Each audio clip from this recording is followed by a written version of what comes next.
자, 오늘 본문은 여러분 잘 아시다시피 예수님께서 마태복음 5장, 6장, 7장에 걸쳐서 이 긴 지면을 한해서 산상수훈의 말씀으로 선포한 말씀 중에 일부분의 말씀이라고 볼 수 있습니다. 이 산상수훈의 말씀은 구원받은 성도가 구원받은 하나님의 자녀들이 어떻게 살아야 할 것인가, 구원받았다고 막 살면 되는 것인가, 그것이 아니라 구원받은 성도는 어떻게 살아야 될 것인가, 여기에 대한 지침을 주는 말씀이 아닌가 싶습니다. 자, 제가 조금 전에 읽었지만 제 목소리보다 한 1000배 좋은 우리 아나운서 목소리를 한번 더 본문의 말씀을 한번 읽어줘 보세요. 너희는 세상의 소금이니 소금이 만일 그 맛을 잃으면 무엇으로 짜게 하리요? 후에는 아무 쓸데없어 다만 밖에 버려져 사람에게 밟힐 뿐이니라. 너희는 세상의 빛이라. 산 위에 있는 동네가 숨겨지지 못할 것이요, 사람이 등불을 켜서 말 아래에 두지 아니하고 등경 위에 두나니 이러므로 집안 모든 사람에게 비치느니라. 이같이 너희 빛이 사람 앞에 비치게 하여 그들로 너희 착한 행실을 보고 하늘에 계신 너희 아버지께 영광을 돌리게 하라. 아멘.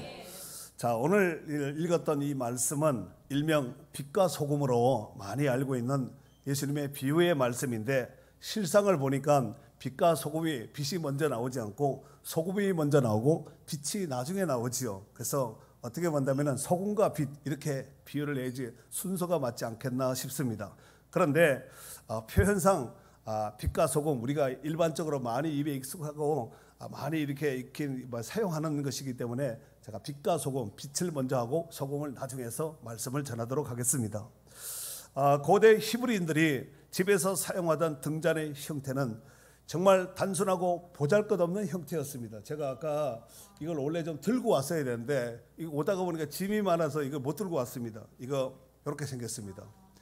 고대 히브리인들의 등잔, 이건 큰 등잔입니다. 이건 뭐 아주 거의 왕궁에서 쓰는, 이 큰 집에 대궐 같은 데서 쓰는, 보통 한 요만합니다. 접시만하게 요만하게 심지 겨우 해놓고 밤새 불을 지피는 것이 아니라, 여러분 이 기름도 아껴야 되기 때문에 조금 붓고 이제 잠자기 전에 다 타고 내지는 새벽에 조금 이렇게 밝힐 수 있을 정도로 하지, 이렇게 큰 등잔은 좀 부잣집이나 큰 집에 좀 있는 집안에서 사용하는데, 여기다가 이제 이렇게 기름을 붓고 여기에 작은 구멍이 있습니다. 이렇게 심지를 빼서 이렇게 불을 이렇게 불꽃을 이렇게 붙여서 등경 위에 이렇게 밑에 집어넣지 않고 높은 곳에 넣어서 온 집안에 비친다. 그 비유가 오늘 예수님께서 말씀하신 등잔의 비유라고 볼 수 있습니다.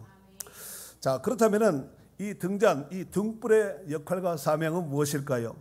무엇보다도 어두운 밤을 환하게 비치는 역할을 합니다. 등불을 켜서 되도록이면 높은 곳에 두어서 온 집안 높이 올리면 올릴수록 이 심지가 크고 기름의 양에 따라서 더 밝기가, 룩스가 달라질 수가 있겠지요.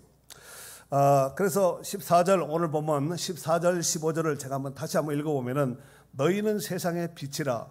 산 위에 있는 동네가 숨겨지지 못할 것이요, 사람이 등불을 켜서 말 아래 두지 아니고 등경 위에 두나니 이러므로 집안 모든 사람에게 빛이 너니라 라고 말씀하고 있습니다.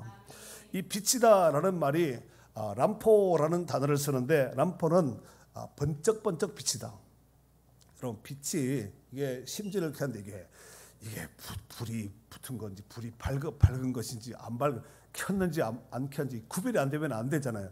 불을 켰으면 확실하게 켜진 부분에 있어 영향력을 끼쳐야 되지 않겠습니까? 그런데 이 람포, 빛이다 이 말이 람포인데 이게 문법이 현재 직설법 능동으로 되어 있습니다. 그러니까 과거에 비친 거 의미 없고 앞으로 비칠 거 의미 없고, 지금부터 직접 현재 계속해서 그 빛이 비춰져야 된다는 말씀입니다. 나 옛날에 좀 빛으로서 좀 비춰지는 생활 좀 했어. 옛날에 좀 불이 좀 밝았어. 이거 안 되고, 앞으로 나는 지금은 이렇지만 앞으로 밝을, 이거 안 되고, 지금 현재적으로 바로 이 빛이 계속해서 영향력을 끼쳐야 된다는 말씀입니다. 자, 요 말씀을 15절에 있는 이 말씀을 공동 번역으로 번역을 한 것이 어떻게 해석을 해놓고 있냐면은, 등불을 켜서 대박으로 덮어주는 사람이 없다. 누구나 등경 위에 얹어둔다. 그래야 집안에 있는 사람들에게 더 밝게 비칠 수 있지 않겠느냐. 여러분 등불 켜서 대박으로 만약에 이렇게 통으로 덮어버리면 아무 의미가 없지 않겠습니까? 그래서 대박으로 덮어주는 사람이 없듯이 높은 곳에 올려서 집안 모든 사람에게 비친다. 그 얘기라는 말씀입니다. 특별히 이 등잔 빛을 영적으로 볼 때 빛 중에 빛은 오직 예수 그리스도입니다.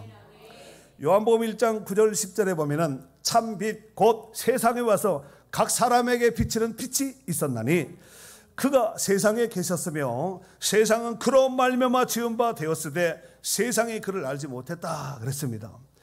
정말 참빛, 빛 중에 오리지널 빛인 참빛 되시는 예수님이 오셨음에도 불구하고 사람들이 알아보지도 못하고 알아주지도 못했다는 말씀입니다. 그로 인해서 모든 천지 만물이 지은 바 되었음에도 불구하고 사람들이 알지 못했다라고 요한복음에는 이와 같이 소개하고 있습니다. 요한복음 8장 12절에 보면 예수님께서 이런 말씀을 하시죠.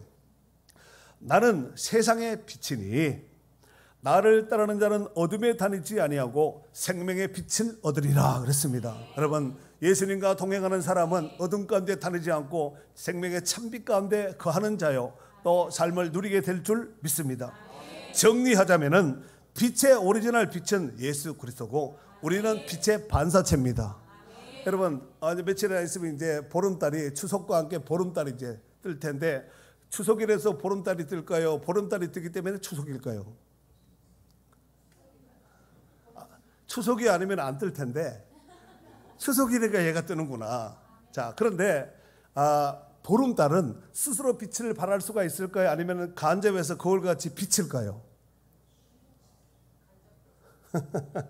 스스로 빛을 내는 발광체는 태양, 그 다음에 반사체, 거울같이 반사체는 달. 그 어느 것이 더 밝을까요? 그렇구나. 묻는 제가 좀 바보 같네. 자, 하여튼 달은 마치 우리 성도 같고 태양은 마치 예수님 같습니다. 태양이 없다면 비춰지지 않겠지요. 스스로 반사체를 빛을 발할 수가 없으니까, 발광을 할 수 없으니까. 그래서 참빛 대신은, 태양은 참빛 대신 예수님과 같고, 그 다음에 달은 마치 우리의 모습과 같아. 그래서 태양을 바로 받으면 그 밝겠지요. 그러니까 태양을 직접 제일 많은 면적에 받으면 보름달이에요. 덜 받으면 초색달, 하얀달이 되겠지요.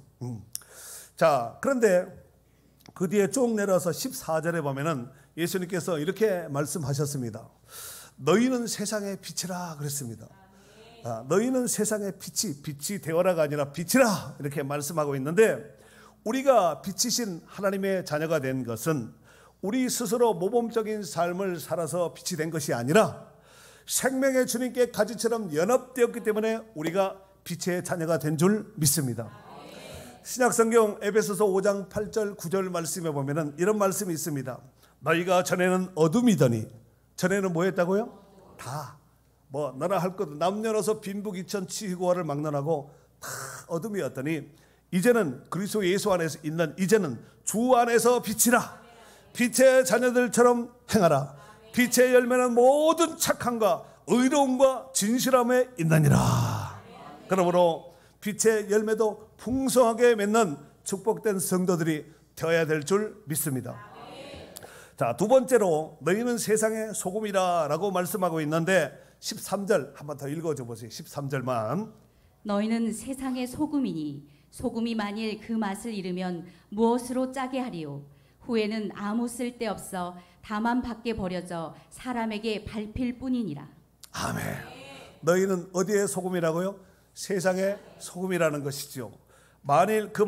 소금이 만일 그 맛을 잃으면 무엇으로 짜게 하리요? 여러분, 짠맛을 내는 소금인데 소금이 만약에 맛을 내지 못하면 뭘 넣어야지 짤까요? 미원에다가 설탕 섞으면 짤까요? 간장에다가 된장 섞으면 짤까요? 어떻게 될까요? 뭘로 짜게 하겠냐 이거요. 짠맛은 소금입니다. 아무리 맛있는 고기를, 스테이크를 자른다 할지라도 소금 콕 찍지 않으면 그거 씹어보세요. 고무줄같이.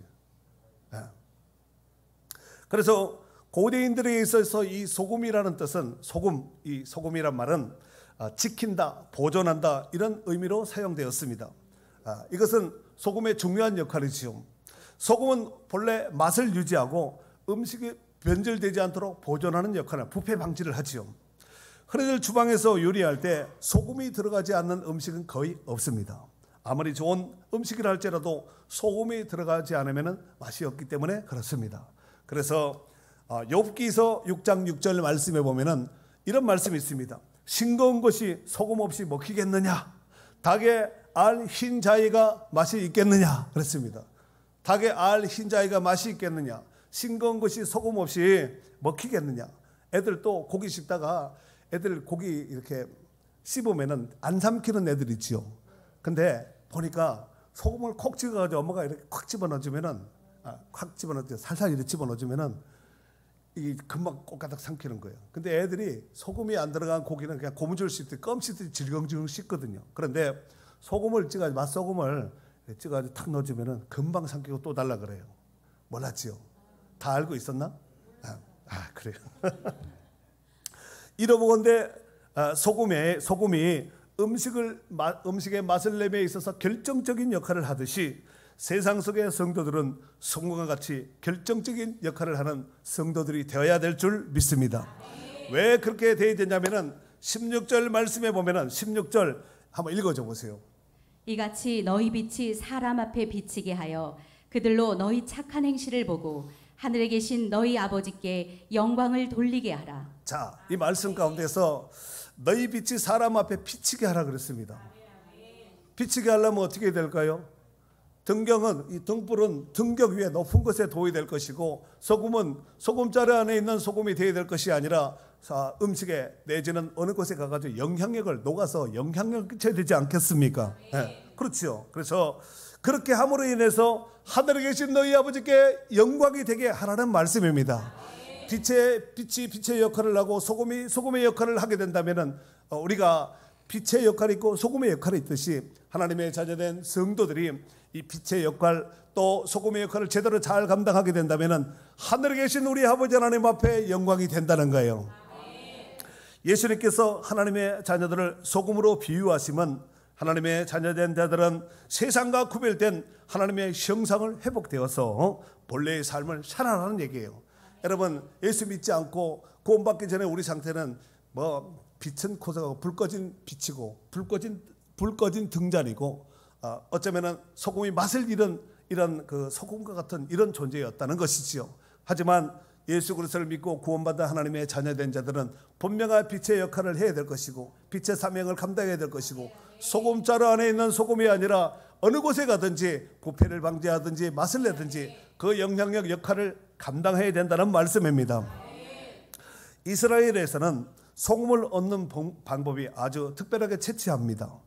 요단강 아시죠? 요단강은 요루 플러스 단이라는 합성어인데 요루 흐르다 그 다음에 단 그래서부터 저 위에 이스라엘 백성들 가운데 그 지도상 제일 위에 있는 그 지파가 단 지파입니다. 그래서 단에서부터 흘러내린다 해서 요르단이라고 합니다. 그래서 요르단에서 저 위에서 이제 훌레호수에서 내려와서 거기서 이제 잘 아는 갈릴리 호수 그다음에 요단강을 쭉 타고 요단강을 타고 그 아래 쭉 보면 이제 사해 바다가 있죠. 데드시라고 일컫는 사해 바다가 있는데 이 사해 바다는 정말 염기가 너무너무 짭니다. 그래서 저같이 이렇게 덩치 큰 사람도 바다 가서 저 바다에 누우면은 둥둥 떠요. 그러니까 거기 가서 가이드가 수영하지 마세요, 수영하지 마세요. 그냥 누워만 있으세요, 누워만 있으세요 했는데도 꼭 보면은 수영하는 사람이 있어. 그러다가 눈에 들어가면은 마치 어떻게 표현을 하면 좋을까요? 식초를 눈에다 부었다고 할까요? 눈이 있다고 해서 금방 새빨간 눈동자가 돼버리는 거예요. 그래서 빨리 나와서 이제 맹물로 이제 씻는데 그냥 누워만 있으면 돼. 나는 수영 못하는데요. 수영 못하시는 분들은 물에 들어가면 벌벌 떨잖아요. 나는 맥주병이야 무슨 병이라고 하면서 못한다는 거예요. 근데 가서 누우면 되거든요. 근데 그 염기가 엄청나게 보통 이 바닷물의 7배 정도 이렇게 짭니다. 그런데 그 안에 그 바닥에는 머드팩 이제 진흙벌이거든요. 그래서 머드팩 떠가지고 온 전신을 다 바르고 그냥 완전히 그냥 블랙맨이 되는 것이에요. 시커머스가 되는 거예요. 그래서 사진도 찍고 막 이렇게 하는데 아무튼 이 이스라엘에서는 그 요단강에서 흐르는 그 아랫부분에 있어서 그 바닥이 이제 흙이 암석이 좀 짭짤해합니다. 그런데 아마 옛날 거기가 아마 바다가 되지 않았겠나. 그래서 빙하기 전에는 바다였던 곳일 수 있는 가능성이 높다. 이렇게 학자들은 추정을 하고 있습니다. 그래서 이스라엘은 소금이 땅에서 그냥 막 파면은 요단강 끝에 가면 파면은 막 나오는 거죠. 그런데 문제는 소금 중에 겉으로 이렇게 드러날 거 아니야. 빗물이 계속해서 떨어지면은 빗물 계속 맞고 이게 풍화 바람 맞고 이런 데는 낡아서 옷도 보면은 낡아서 제 색깔이 안 나고 그렇지 않아요.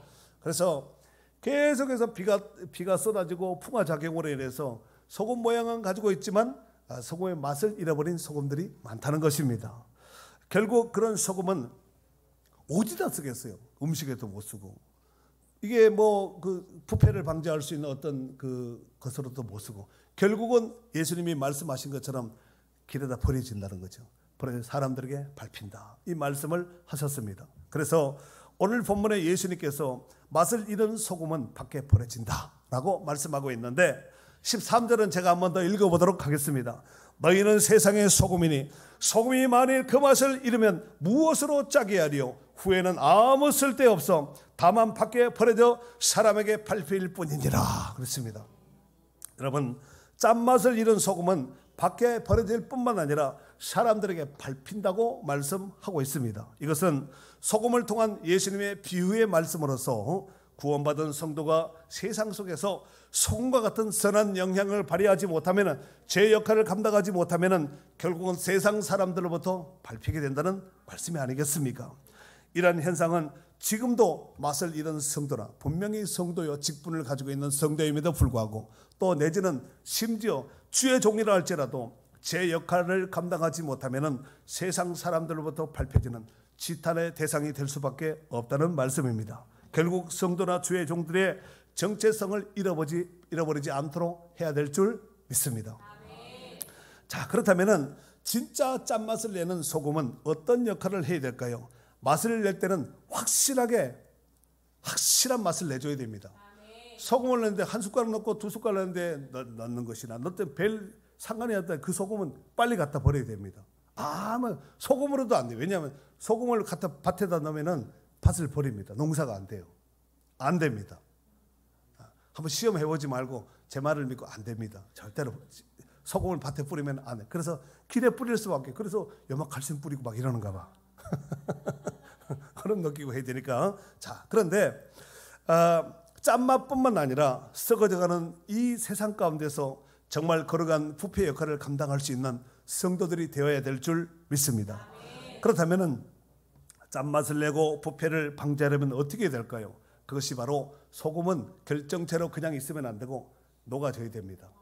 녹아져야 되죠. 등잔불도 기름 붓고 기름이 계속해서 심지를 공급해야 불이 밝힐 수 있는 것이지 공급되지 않는 그 심지는 아무 의미가 없다는 것입니다. 교통정리 한번 하도록 하겠습니다. 부르지 않는 노래는 노래가 아니고 고백하지 않는 사랑은 사랑이 아니고 비치지 않는 빛은 빛도 아니고 맛을 내지 못하는 소금은 소금도 아니고 그럼 어떻게 해야 되겠어요? 노래라면 불러야 될 것이고 고백이라면 해줘야 될 것이고 그 다음에 빛이라면 비춰줘야 될 것이고 또 소금이라면 맛을 내고 부패를 방지할 수 있는 이러한 거룩한 성도들이 되어야 될 줄 믿습니다. 요한복음 12장 24절 말씀에 보면 예수님께서 이런 말씀을 하시죠. 하늘의 밀이 땅에 떨어져 죽지 아니하면 하늘 그대로 있고 죽으면 많은 열매를 맺느니라 그랬습니다. 이게 죽으란 얘기예요? 살라는 얘기예요? 죽어야 된다는 얘기예요. 죽지 않으면 하늘 그대로 있지만 죽으면 많은 열매를 맺는다는 말씀이 아니겠습니까? 그러니까 우리 성도들은 어디를 가든지 소금의 역할, 빛의 역할, 하나님의 미랄, 썩어져가는 미랄이 되어서 거룩한 결정체를 이루어서 많은 사람들을 살리는 역사가 있어야 될 줄 믿습니다. 어떤 사람이 환상 중에 입신해서 지옥에 갔답니다. 이건 성경에 나온 얘기는 아니에요. 그런데 지옥에 있는 많은 사람들이 하나같이 다 몰골이 비쩍 말라가지고 있는 거예요. 그러던 중에 땡땡 이렇게 치면서 이제 밥 시간이 됐습니다. 그런데 사람들이 참 보이는데 긴 숟가락을 하나씩 이제 주는 거예요. 밥당번들이. 그런데 그 숟가락으로 긴 수저를 가지고 긴 수저를 가지고 음식을 썰어 먹으려니까 긴 수저를 가지고 어떻게 먹을 수가 있겠어요? 이제 사람들이 빙 돌라 있는데 가운데 음식을 넣고 긴 수저를 가지고 이제 퍼서 입에 넣는데 먹을 수가 없는 것이지요. 더욱이 긴 수저를 어떻게 하지 입에 넣으려고 하는 순간 옆에 있는 숟가락으로 못 먹게 탁 쳐버린 거예요. 그래서 그것이 계속해서 반복되는 과정 중에서 이제 밥 시간이 끝난 거예요. 점심 시간이 끝나버린 거죠. 그런 모습이 계속해서 반복됨으로 인해서 지옥에 있는 사람들은 삐쩍 말라서 몰골이 이렇게 하고 있었다는 거예요. 그런데 잠시 후에 그 사람이 천국을 방문하게 되었습니다. 그러던 중에 천국에 있는 사람들은 지옥에 있는 사람들과 달리 살이 막 포동포동 쪄 있는 거예요. 그래서 이제 식사 시간이 딱 됐는데 역시 빙 둘러 있는 식탁에다가 가운데에다 음식을 두고 긴 수저를 이제 밥당번에 하나씩 이제 준 것이지요. 그런데 긴 수저를 가지고 탁 이렇게 담더니 옆 사람한테 밥을 탁 이렇게 딱 주는 거야. 이렇게 탁 이렇게 옆 사람 해라 이러는 거죠. 해라 이렇게. 또 저쪽 사람은 나한테 해라 이래 집어넣고. 그래서 잘 먹고 살이 포동포동하게 쪘다는 성경에는 없는 얘기지만 누군가가 만들었겠지요. 아마 누군가가 섬김의 중요성에 대해서 알려주기 위해서 이런 비유의 예화를 만들지 않았겠나 싶습니다. 자, 그렇다면은 추석 명절을 앞두고 이 말씀을 이 예화를 한번 우리 가운데 적용시켜 보도록 하겠습니다. 이제 추석이 내일 모레예요. 정말로 내일 모레입니다. 사람들이 모이는 곳에는 반드시 누군가는 섬기고 희생한 사람이 있어야 됩니다. 근데 다 섬기면 얼마나 좋겠어요. 꼭 보면은 아무것도 하지 않고 뭐 가져와라 옆에 뭐 물 떠와라 막 이런 사람들이 있거든요. 그때 말없이 섬기고 희생하는 자가 빛과 소금의 역할을 감당한 사람인 줄 믿습니다. 빛과 소금 같은 사람들이 많으면은 그곳에는 화평과 은혜가 넘치죠. 그야말로 천국의 명절, 천국의 삶을 누리는 거예요. 하지만 서로 간에 대접받고 시키고 막 이런 섬김을 받으려고 하는 사람들만 만약에 있다면은 거기는 이 땅에서 맛볼 수 있는 생지옥이라고 생각하시면 됩니다. 그러니까 오늘 본문에도 보면은 너희는 세상 속의 소금이라 그랬죠. 세상에서 소금이라 그랬습니다. 소금 자루 아래 있는 소금이 아니라 세상에서 소금이라 그랬습니다. 다른 사람들에게 아무 영향력을 끼치지 못하는 소금이 아니라 영향력을 끼치는 이런 소금이라는 것입니다. 예수님께서 이런 말씀을 하셨죠. 인자가 온 것은, 내가 온 것은 섬김을 받으려 함이 아니라 도리어 섬기려 하고 자기 목숨을 많은 사람의 대속물로 주려 함이라 그랬습니다. 섬김을 받기 위해서 온 것이 아니라 내가 섬기러 왔다. 에베소서 6장 7절에 보면은 기쁜 마음으로 섬기기를 주께 하듯 하고 사람에게 하듯 하지 말라 그랬습니다. 주님께 하듯이 하라는 것이죠. 뭐를? 섬김을. 부디 금년 추석 명절에도 빛과 소금이신 예수 그리스도의 복음을 전해야 됩니다. 섬기 중에 최고의 복음은 설거지 잘한다고 물론 해야 됩니다. 청소 잘한다고 해야 됩니다. 뭐 어떤 것을 섬기는 것을 용돈 주는 거 해야 됩니다. 그러나 그 중에 최고의 섬김은 복음을 전하는 거예요. 여러분, 소금과 빛은 결국은 영향력이거든요. 많은 사람들이 비춰서 영향력을 끼쳐야 되는데 영향력 중에서 최고의 영향력은 뭐냐면은 영양제가 아니라 복음을 전하는 거예요. 복음을. 효도 중에 최고의 효도는 현찰 막 이렇게 갖다 주고 카드 주고 갔다가 좋은 데 가서 음식 대접하는 것도 하셔야 됩니다. 하지만 그거보다 더 큰 효도는 복음을 전해야 되는 거예요. 그리고 혹시 올 때는 순서가 있지만 갈 때는 순서가 없잖아요. 그러나 그래도 일반론적으로 볼 때 연세가 드시고 또 병중에 있고 또 이렇게 아프신 분들한테 더 복음을 전해야 됩니다. 복음이 생명이기 때문에 그렇습니다. 그로 인해서 추석날에 앞으로 이제 내일 모레 이 보름들 보다가 다 밝고 환한 복음의 영향력으로 인해서 더 많은 사람들에게 복음의 일꾼으로 복음의 사신으로 비춰짐으로 인해서 하늘에 계신 하나님께 영광을 돌릴 수 있는 축복된 추석 명절이 될 수 있기를 주님의 이름으로 축원합니다.